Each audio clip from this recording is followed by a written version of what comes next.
N24 நேயர்களுக்கு வணக்கம். நான் உங்கள் பவித்ரா சிவகுமார். நடிகரும் தமிழக வெற்றி கழகத்தின் தலைவருமான விஜயிடமிருந்து அவரது மனைவி சங்கீதா விவாகரத்து கோரி நீதிமன்றத்தில் மனு தாக்கல் செய்துள்ள விவகாரம் அவரது கட்சி தொண்டர்கள் மத்தியிலும் அரசியல் களத்திலும் எம்மாதிரியான ஒரு தாக்கத்தை ஏற்படுத்தும். இதன் பின்னணியில் இருவரின் தனிப்பட்ட காரணங்கள் மட்டும்தானா அல்லது இதற்கு பின்னும் திமுகவின் சதிவேளை உள்ளதா என்பது குறித்துதான் இந்த காணொலியில் பார்க்க போகிறோம். இந்த விவகாரம் தமிழக அரசியலில் ஒரு பூகம்பத்தை கிளப்பியுள்ள சூழலில் சங்கீதாவின் விவாகரத்து மனுவில் விஜய்க்கு நடிகை ஒருவருடன் கள்ள தொடர்பு உள்ளது. இதனை கைவிட கூறியும் விஜய் மறுத்துவிட்டார். மேலும் தனக்கு மன ரீதியாக தொல்லைகள் தந்தார், இதனால் விவாகரத்து கோருகிறேன் என்று சங்கீதா குறிப்பிட்டுள்ளது மேலும் அதிர்ச்சியை ஏற்படுத்தி இருக்கிறது. இந்நிலையில் தான் பலருக்கும் ஒரு கேள்வி எழுந்துள்ளது.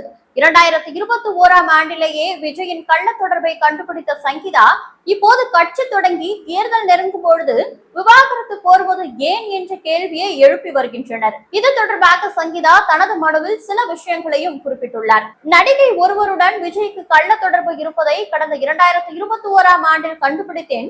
கள்ள உறவை கண்டுபிடித்ததால் அதனை கைவிடுவதாக விஜய் கூறினார். ஆனால் அவர் கூறியது போல் நடந்து கொள்ளவில்லை. விஜய் தனது செயலுக்காக ஒருபோதும் வருந்தவில்லை. மாறாக மனைவி என்ற முறையில் நான் அனுபவித்த வசதிகளை அவர் நிறுத்திட்டார். எனக்கு மன உளைச்சல் தர வேண்டும் என்பதற்காகவே விஜய் விலகி சென்றார். விஜய் எனக்கு கட்டுப்பாடுகளை விதித்தார். பணம் செலவு செய்ய விடாமல் தடுத்தார். இதனால் மனதளவில் பாதிக்கப்பட்டேன். இது வலியையும் மன உளைச்சலையும் கொடுத்தது. திருமண வாழ்க்கையில் என்னை ஒதுக்கிவிட்டு நடிகையுடன் அந்த உறவை தொடர்ந்தார். நடிகையும் விஜயும் சேர்ந்திருக்கும் போட்டோக்களை சமூக வலைதளங்களில் பதிவிட்டார். இது மன உளைச்சலை தந்தது. தேவை என்றால் நடிகையின் பெயரையும் வெளியிடுவேன் என்றார். பிரச்சனையின்றி கௌரவமாக இருவரும் பிரிய வேண்டும் என்றுதான் நினைத்தேன். இதற்கான முயற்சிகளையும் நான் செய்தேன். 2021ஆம் ஆண்டு செப்டம்பர் முதல் 2022 பிப்ரவரி வரை வழக்கறிஞர் மூலமாக சுமூகமாக பிரிவது பற்றி பேச்சுவார்த்தையும் நடத்தினோம். வழக்கறிஞர் வழியாக இரு தரப்பிலும் பேசி நோட்டீஸும் வழங்கப்பட்டது. ஆனால் உடன்பாடு ஏற்படவே இல்லை. தீர்வும் கிடைக்கல. சுமூகமா பிரிய 2 முயற்சிகளை முன்னெடுத்த கடந்த ஆண்டு நவம்பர் 9ஆம் தேதி விஜயை சந்திக்கவும் முயற்சி மேற்கொண்டேன். ஆனால் அது நடக்கல. எனது மகளின் கல்வி எதிர்காலத்தை கருத்தில் கொண்டு விவாகரத்தை தள்ளி போட்டேன். ஆனால் இப்போது நீதிமன்றத்தை நாடுவதை தவிர வேறு வழி தெரியவில்லை என கூறியிருக்கிறார். மேலும் கள்ள உறவில் இருக்கும் நடிகையுடன் வெளிநாடுகளுக்கு சேர்ந்து சென்றார். திருமணத்தை மீறிய உறவை தட்டி கேட்டதால் வீட்டில் எனக்கான உரிமைகளை விஜய் நிறுத்திவிட்டார் என விஜயின் சுய ஒழுக்கத்தை கேள்விக்குறியாக்கும் பல விஷயங்களை அந்த மனுவில் குறிப்பிட்டிருந்தார். இது அவர்களின் தனிப்பட்ட வாழ்க்கை பிரச்சனை என்றாலும் விஜயை தலைவனாக கொண்டு கட்சிக்காக உழைக்கும் அவரது தொண்டர்களுக்கும் ரசிகர்களுக்கும் இது பெரிய தாக்கத்தை ஏற்படுத்தும் என்றுதான் பார்க்க வேண்டும். ஏனென்றால் விஜய் கட்சியின் ஒவ்வொரு தொண்டனும் ஒரு தனி ஐடி விங் போல செயல்பட்டு விஜய்க்கு இணையாக கட்சியை ஒவ்வொரு வீடுகளிலும் கொண்டு சேர்த்து வருகின்றனர்.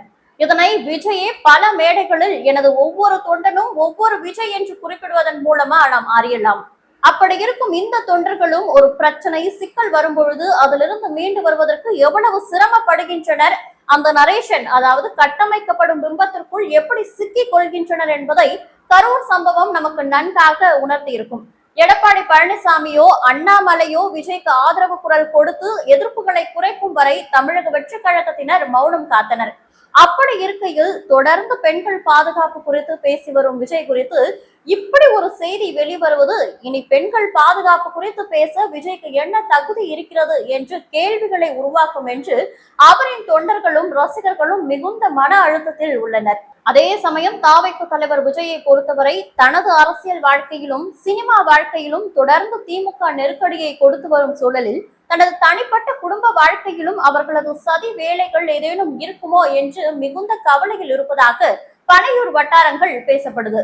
இதே போன்ற மற்றொரு தகவலோடு உங்களை சந்திக்கிறேன். அதுவரை உங்களிடமிருந்து விடைபெறுவது பவித்ரா சிவகுமார்.